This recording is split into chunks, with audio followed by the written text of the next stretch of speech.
Assalamualaikum warahmatullahi wabarakatuh.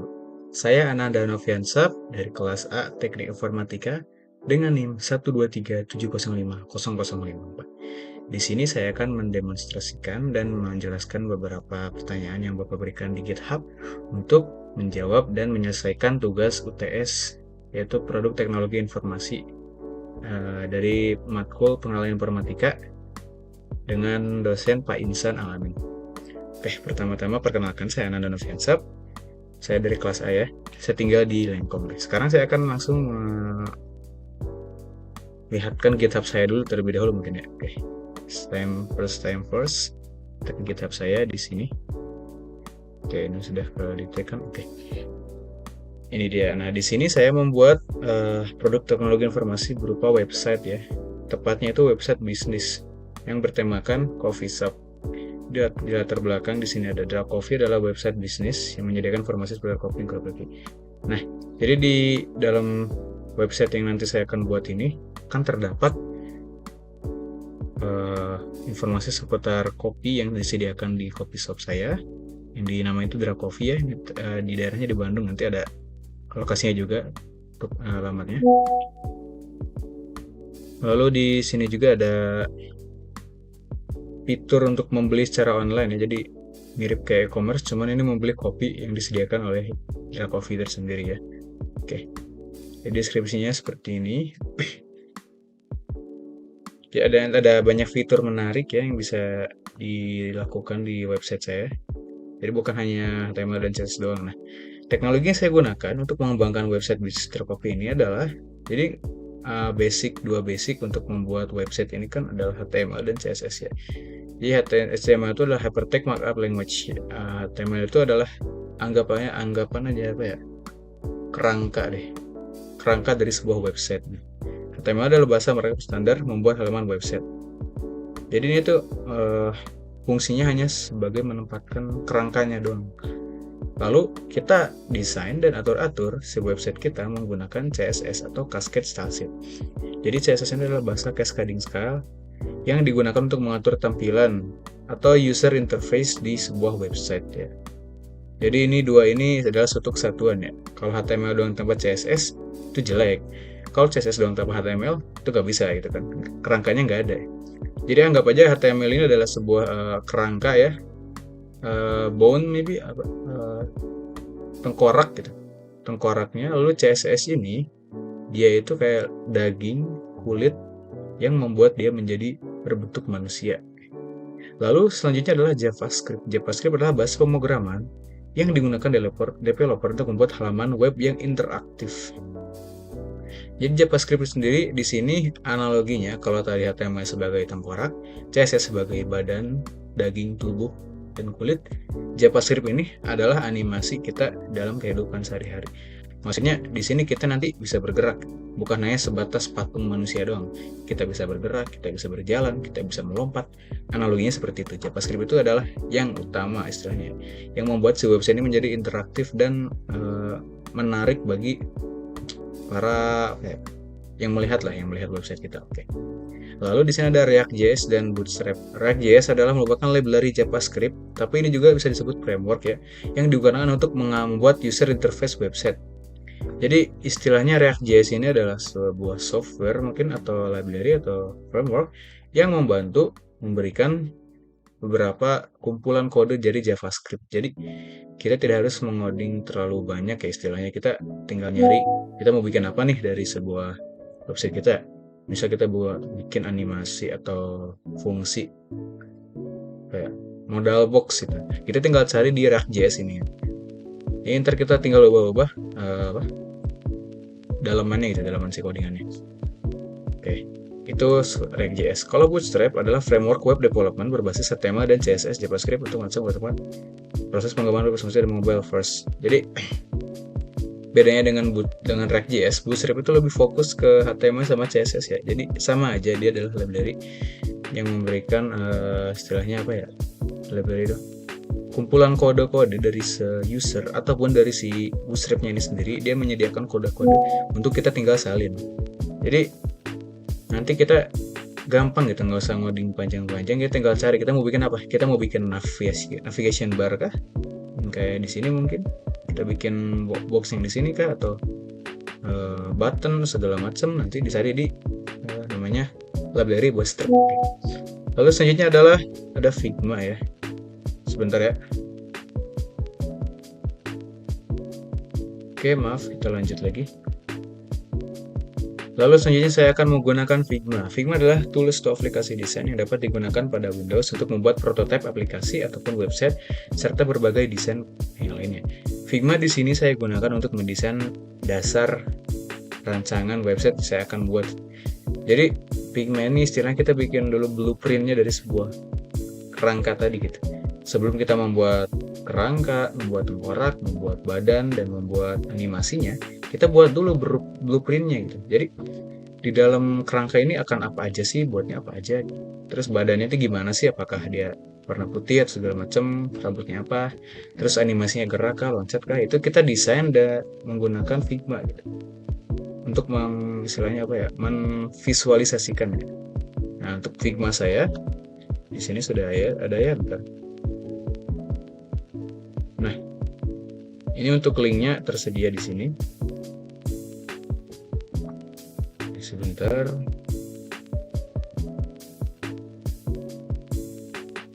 Oke, ini dia Figma saya.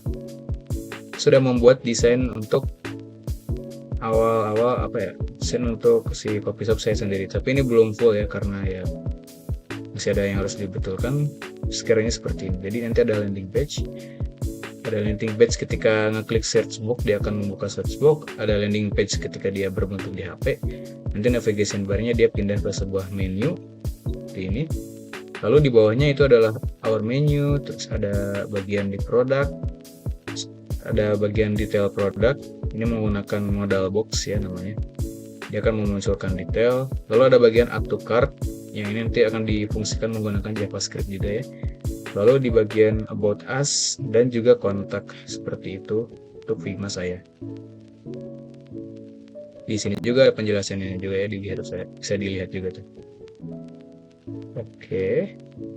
Setelah itu di sini saya akan terakhir itu adalah Visual Studio Code. Ini adalah aplikasi kode editor buatan Microsoft. Jadi saya akan ngoding di VS Code. Saya akan ngoding di sini. Ini adalah sebagai alat untuk ngoding saya. Jadi menggunakan Visual Studio Code. Oke, lanjut kita akan ke bagian branding.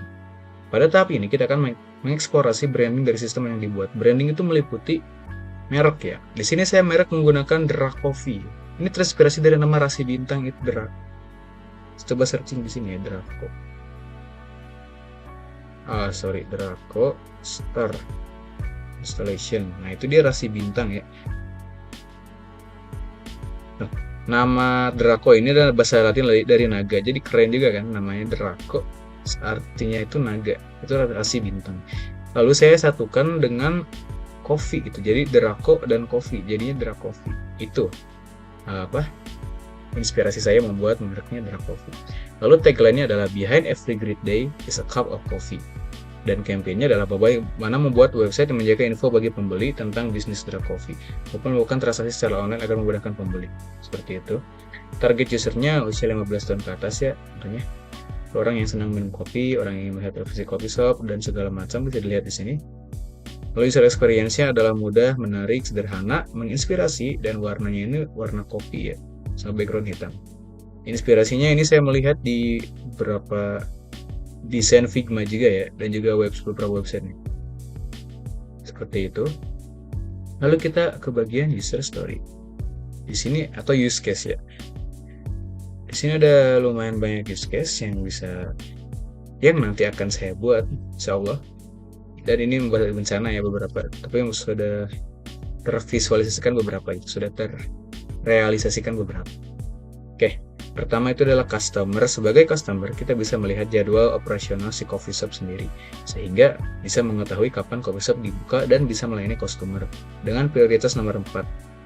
Lalu ada customer bisa mengklik search dan dia mencari produk yang diinginkan. Jadi nanti dia prioritasnya level 4 juga ya. Lalu contoh ya, untuk prioritas level 5 itu yang customer melihat menu di kafe. bisa melihat menu yang tersedia beserta harganya di kafe. Karena ini tuh penting, makanya saya kasih prioritas nomor 5, paling atas.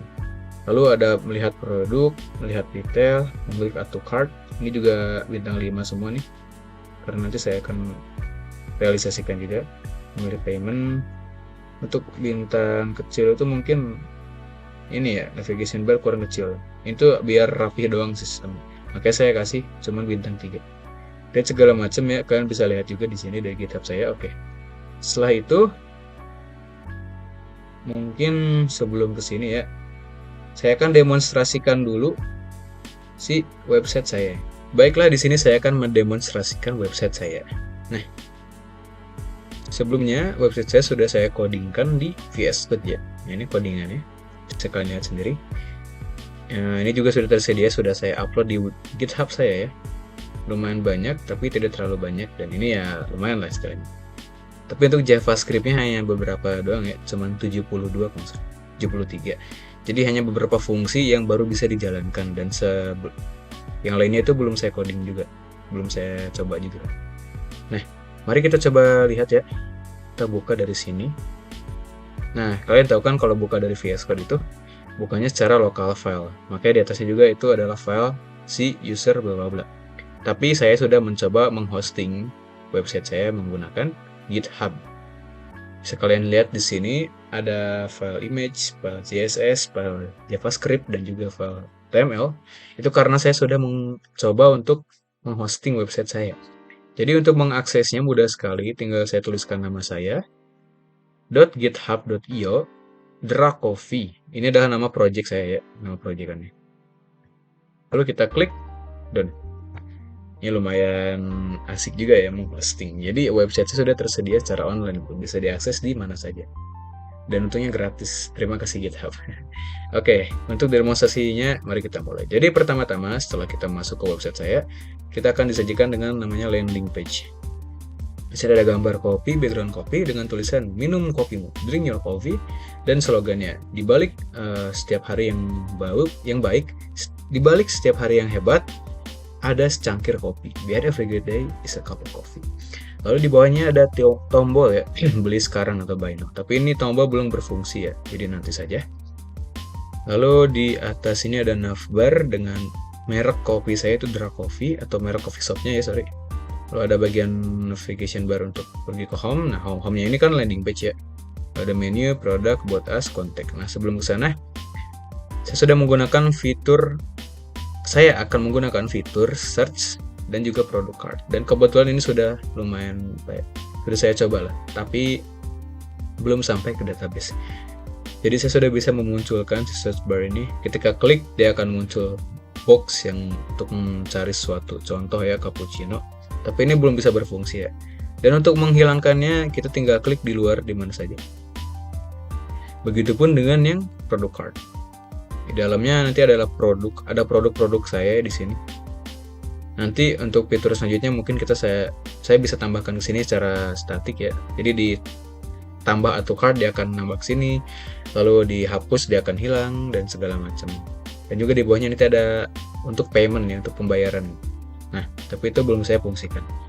Tapi seperti tadi saya sudah bisa memunculkan, dan untuk meng-close-nya tinggal saya klik lagi si logo keranjangnya, atau saya klik sembarang di luar sini ya, di luar si kotaknya.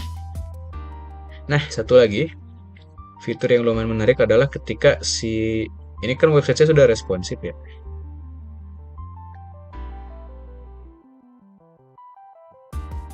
Ini sudah responsif. Nah, tadi itu kan di atas navbar itu ada home, menu, produk, about us, kontak kan. Nah, itu untuk pergi ke kayak untuk nge-scroll lah istilahnya, biar cepet nggak usah nge-scroll ke bagian menu, produk.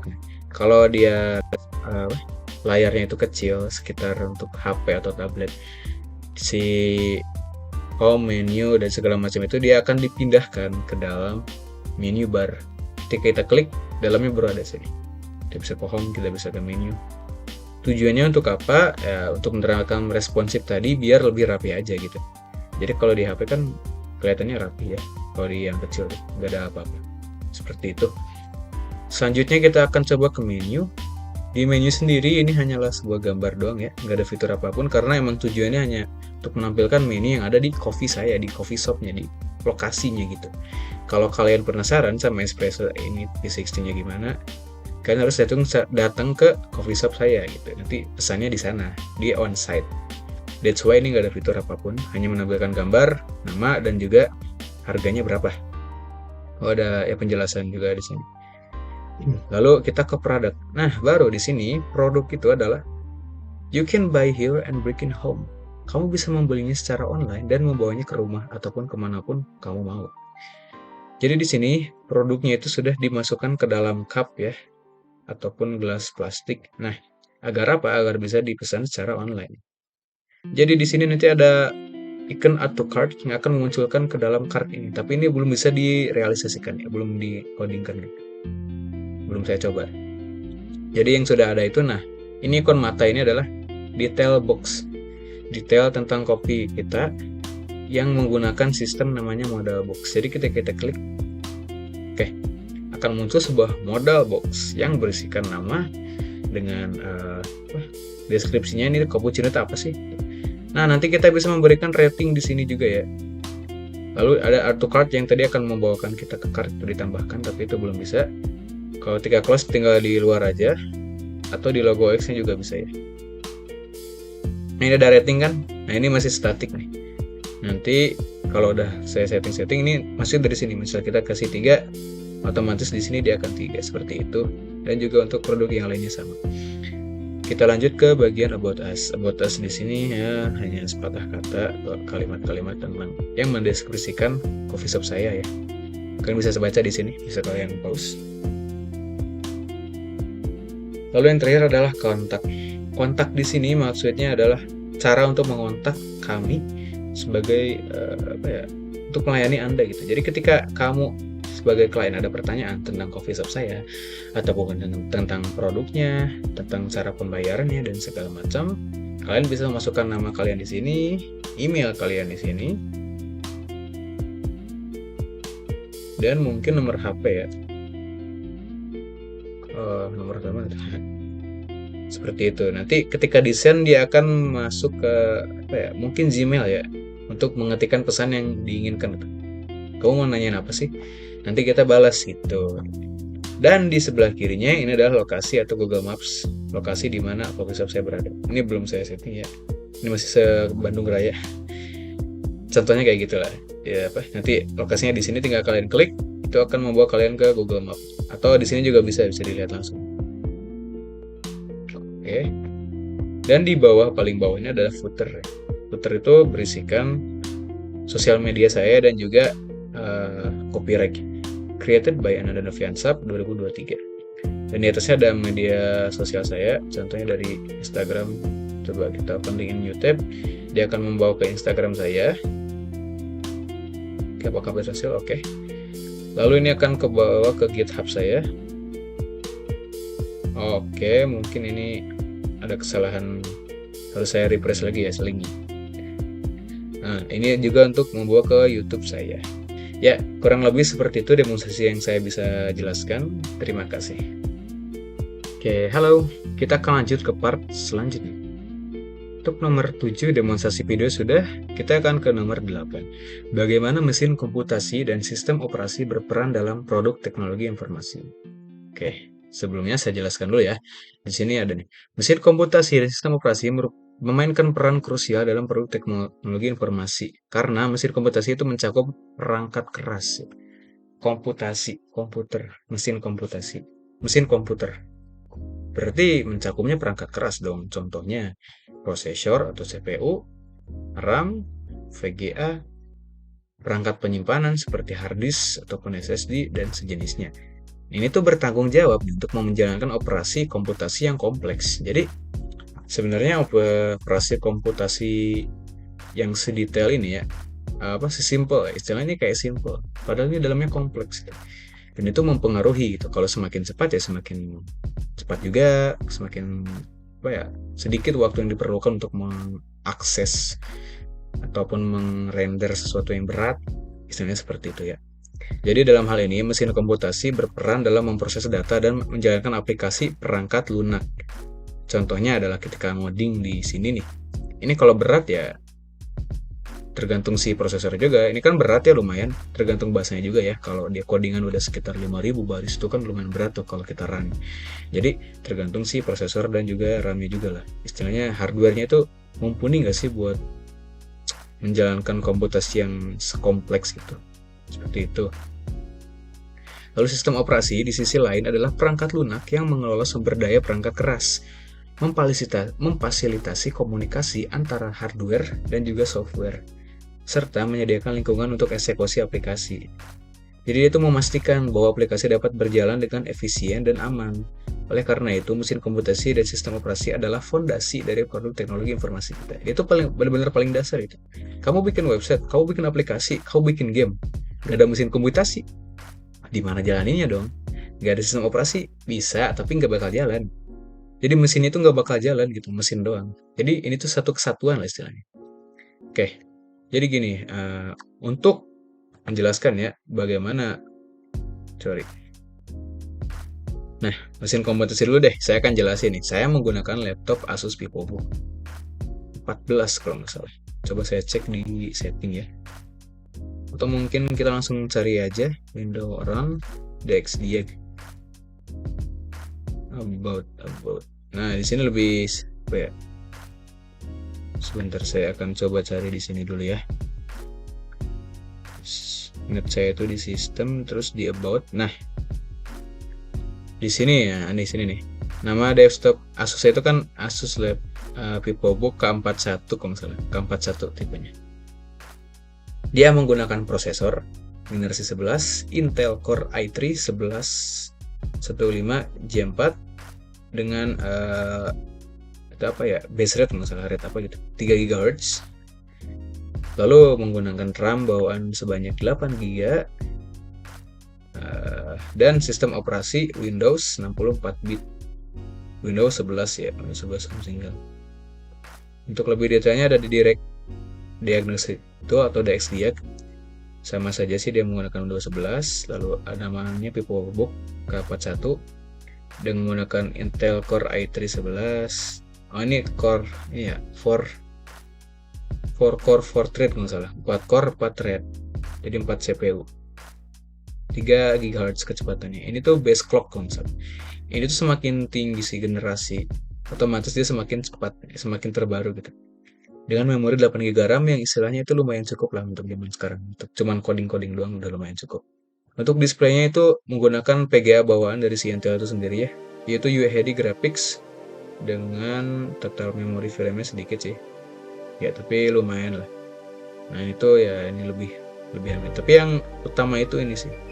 Si prosesor, ini memori dan penyimpanan. Untuk penyimpanan sendiri saya menggunakan SSD. Nah, properties mungkin gitu. Nah, ini menggunakan SSD atau solid state drive sebesar 255 GB. Jadi dia juga, kalau SSD itu beda dengan hard disk ya, dia itu lebih cepat. Makanya ketika saya buka suatu program, contoh ya, saya close dulu VS Code saya, terus kita buka nih. Set. Nah, dia bukanya itu secepat kilat. Gak bakal kejadian kalau kamu pakai hard disk. Itu adalah perbedaannya. Jadi intinya semakin canggih sebuah teknologi, sebuah mesin komputasi, dan juga sistem operasinya, ini 11 itu kan lebih canggih dari 10 ya istilahnya, itu akan lebih memudahkan sebuah teknologi informasi itu untuk berjalan. Jadi untuk poin nomor 8 ya. Terima kasih.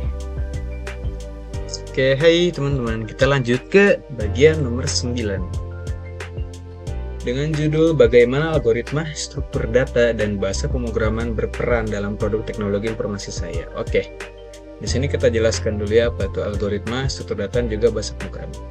Jadi algoritma, intinya itu algoritma dulu adalah langkah-langkah penyelesaian suatu masalah. Itu secara simpel ya, atau bisa dijelaskan di sini. Panduan langkah demi langkah untuk menyelesaikan masalah atau menjalankan tugas tertentu. Jadi langkah demi langkah untuk menyelesaikan masalah atau melakukan tugas tertentu itu adalah algoritma. Contoh dalam kehidupan sehari-hari, algoritma yang paling simpel adalah cara membuat mie. Pertama, buka bungkus mie. Kedua, siapkan piring. Ketiga, masukkan bumbu ke dalam piring. Nah, tapi tolong diingatkan, tolong diingat aja, algoritma itu berbeda-beda. Setiap orang itu beda. Yang masak mie, ada yang masukin bumbu dulu, ada yang masukin mie dulu, ada yang nyiapin piring dulu gitu kan, beda-beda kan. Ada yang masukin bumbunya setelah mie-nya jadi, ada yang masukin bumbunya pas mie-nya lagi dimasak. Jadi sebenarnya tidak ada suatu kesatuan yang benar-benar mutlak dalam suatu algoritma gitu. Itu sebuah konsep sesuai mindset aja gitu. Jadi nggak ada yang benar-benar, nggak ada yang salah juga. Tergantung dari efisiensi dan juga keefektivitasan dari sebuah algoritma itu sendiri. Lalu struktur data adalah cara penyimpanan atau penyusunan pengaturan data dalam media penyimpanan komputer sehingga data tersebut dapat digunakan secara efisien. Nah, di sini efisien tadi. Jadi selain efektif itu sesuai dengan tujuannya. Kalau kita mau ngoding ini ya jadinya ini, kita juga harus efisien. Jadi jangan membakar sumber daya yang terlalu banyak, menggunakan RAM terlalu banyak, codingan yang terlalu panjang, ataupun waktu proses yang terlalu lama. Contohnya seperti itu.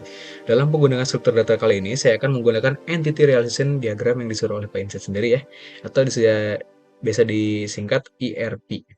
Ini adalah diagram yang merancang suatu basis data, dipergunakan untuk memperlihatkan hubungan antar relasi, antar entitas atau objek yang terlihat beserta atributnya. Jadi dalam suatu informasi itu ada yang namanya entitas ya. Entitas ini kayak entitas login lah contohnya ya, entitas kalau dalam game nih contoh aja ya, entitas NPC, entitas player 1, player 2, entitas boss, entitas side quest, entitas main quest, dan sebagainya macam. Contoh singkat. Lalu bahasa pemrograman sendiri adalah bahasa manusia yang dimodifikasi sedemikian rupa sehingga bisa dimengerti oleh komputer. Karena kan komputer itu tidak bisa mengerti bahasa kita ya. Karena dalam algoritma tadi sendiri, contoh dalam kita membuat mie goreng, itu harus ditranslatekan ke bahasa pemrograman dulu. Jadi bahasa yang sesimpel itu ditranslatekan dulu ke bahasa komputer yang istilahnya untuk kita sulit itu, tapi mudah dipahami oleh komputer. Itulah apa gunanya bahasa pemrograman gitu. Oke. Dalam produk saya kali ini, saya menggunakan bahasa pemrograman JavaScript untuk membangun website saya. Saya juga menggunakan HTML dan CSS ini untuk membangun kerangka dasar. Tapi ini bukan bahasa pemrograman ya, ini adalah bahasa website gitu. Tapi tetap aja itu harus ngoding dan juga menggunakan imajinasi. Oke. Kita coba ke struktur data dulu kali ya. Ini dia struktur data saya. Ini saya coding menggunakan Mermaid.js ya, di Mermaid. Sebentar. Oke. Mulai dari atas dulu ya. Nah, ini adalah entitas yang namanya coffee shop, employee, customer, ada order, ada produk, ada order item. Oke.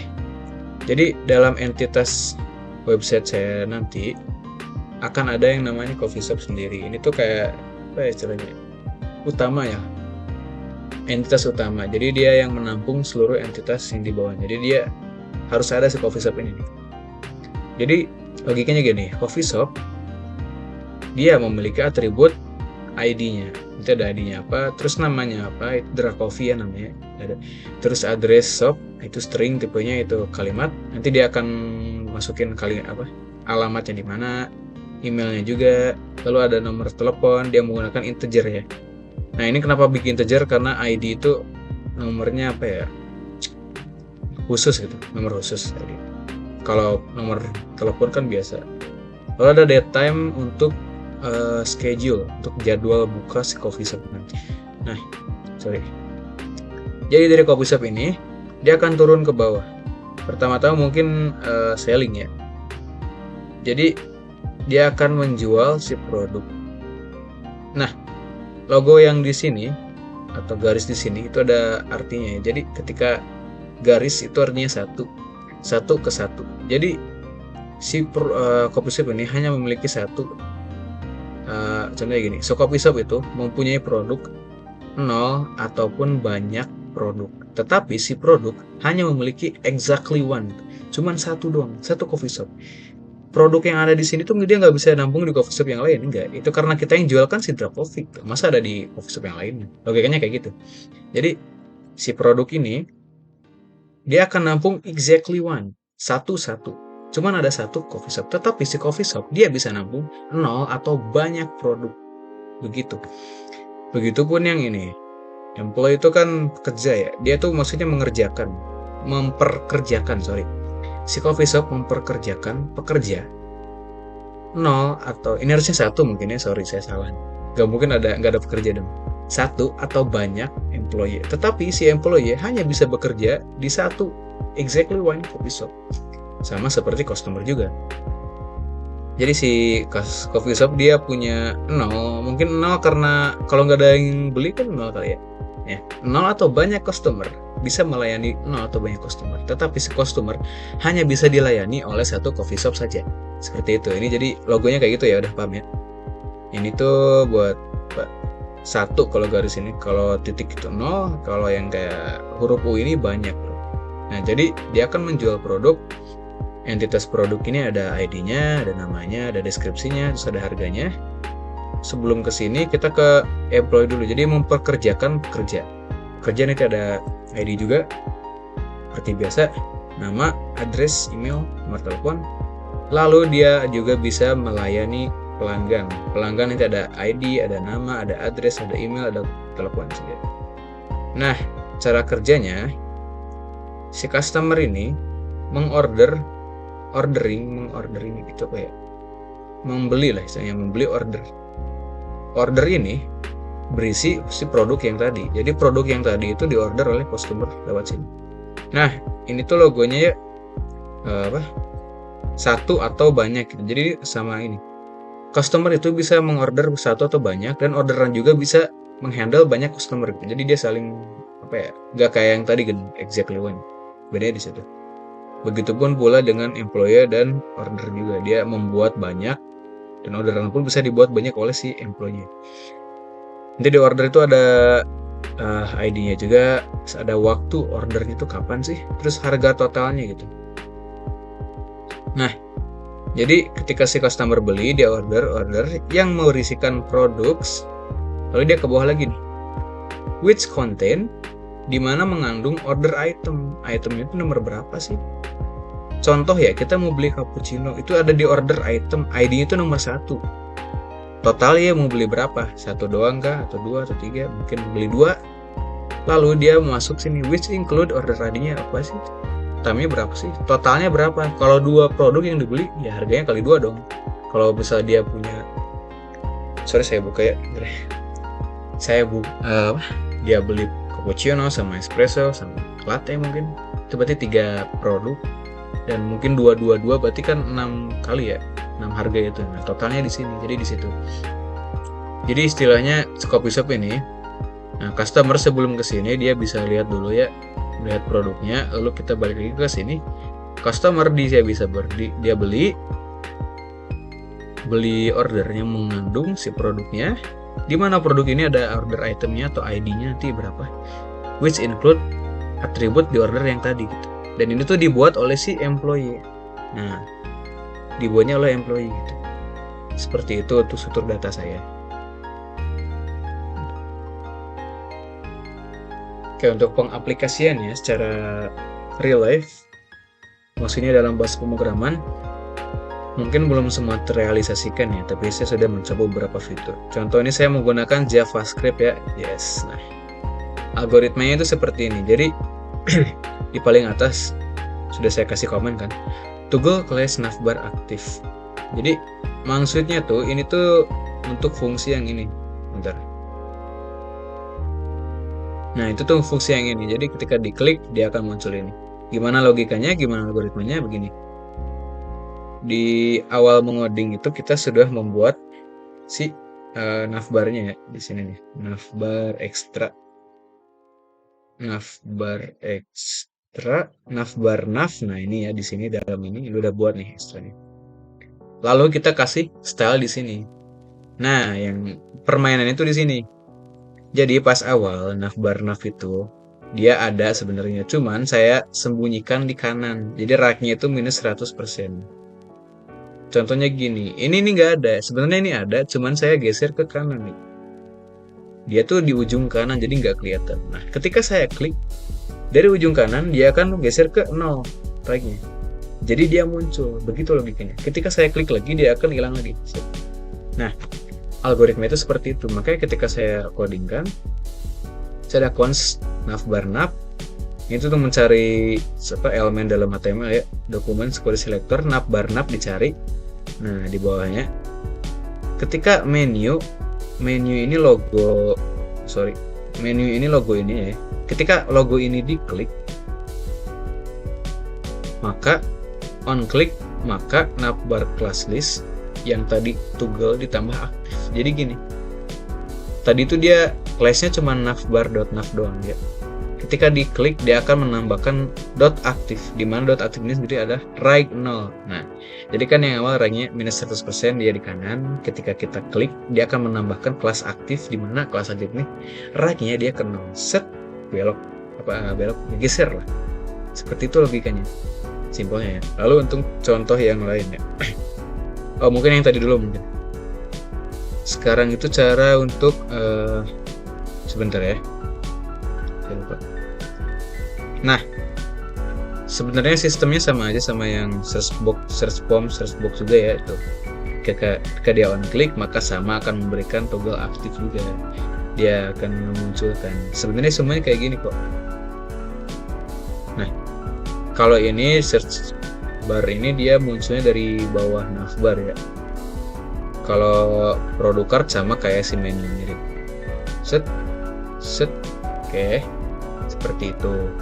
Dan untuk algoritma penutupannya, contoh yang menu tadi, ini kan ada const hm, dia cari menu. Lalu dia namakan fungsi nih. Tadi itu kan yang hm ya namanya. Nah, jika hm contains a target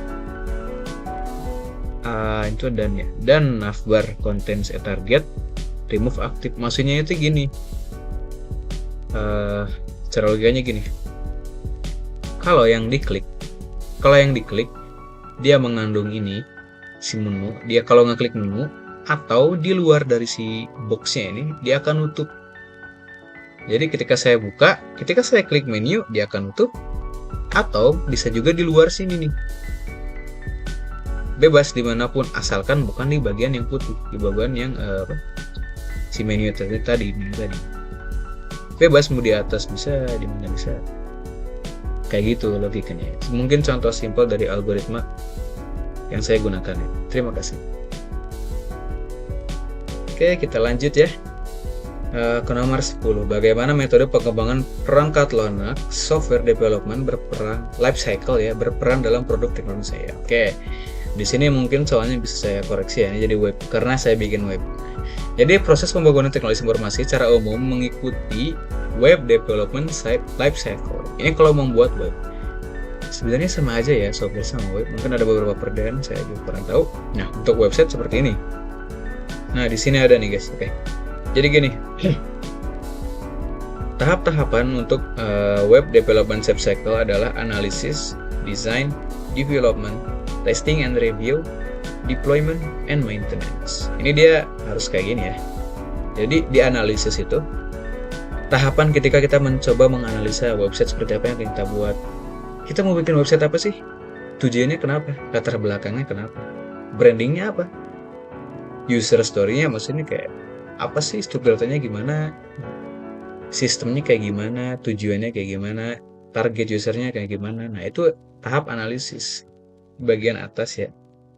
Kayak latar belakangnya apa, deskripsi intelektual informasinya apa, ini semua analisis. Sebelum membuat sesuatu kita analisis dulu apa yang dibutuhkan, apa yang harus dilakukan, dan juga apa yang ya gitulah, apa yang harus dilakukan, apa yang harus dibutuhkan, analisis, dan juga apa yang harus dicapai dari pembuatan website ini, begitu. Lalu ada bagian namanya desain.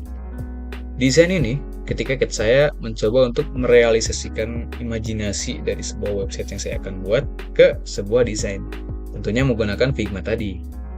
Jadi saya coba untuk realisasikan ya di Figma ini kayak, oh nanti kayak gini nih kira-kira yang bakal saya coding, bentukannya kira-kira bakalnya seperti kayak gini gitu. Itu bagian desain ya. Lalu development, setelah berhasil mengupload website tinggal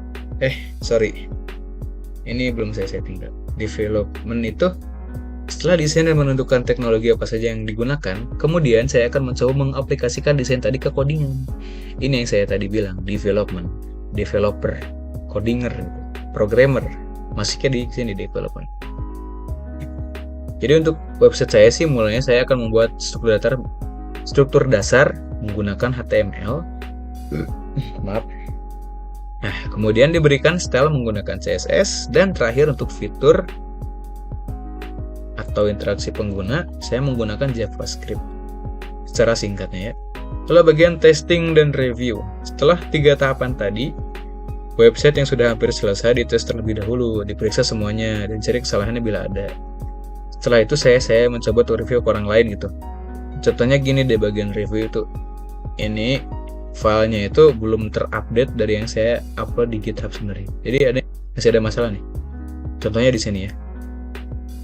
Saya coba buka di modal boxnya nih. Kalau di GitHub itu dia udah bener kan.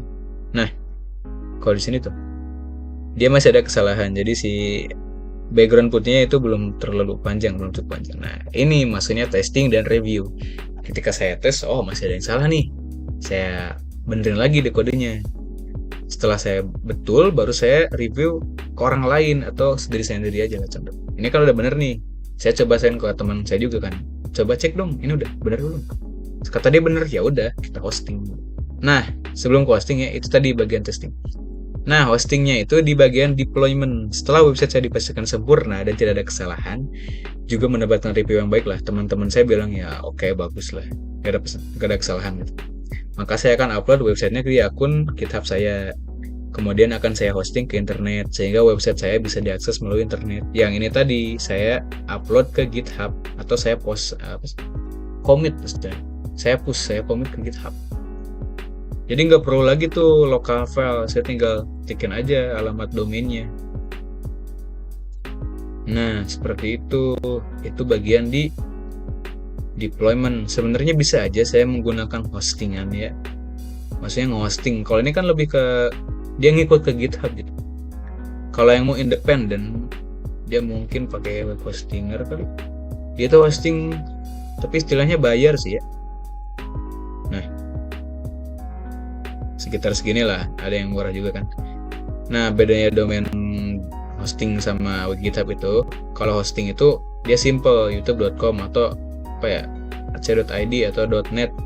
Jadi dia domainnya milik kita sendiri gitu. Kalau ini kan kita ngikut ke GitHub. Cuman ya untuk sekarang kita pakai yang gratis dulu aja. Setelah deployment sudah berhasil nih. Wah, keren nih. Udah jadi dan gak ada error. Maintenance. Jadi setelah berhasil mengupload, tinggal tahapan maintenance. Setelah mendeploy website untuk beberapa hari, saya akan mencoba cek nih apakah ada kerusakan kah, ada error kah. Ketika mengakses website saya ada loading mungkin, debugging segala macam. Ternyata tidak ada. Tapi sepertinya ada sih. Ketika saya cek ya, ini modal box. Nah, ini logo close itu ada 2 nih.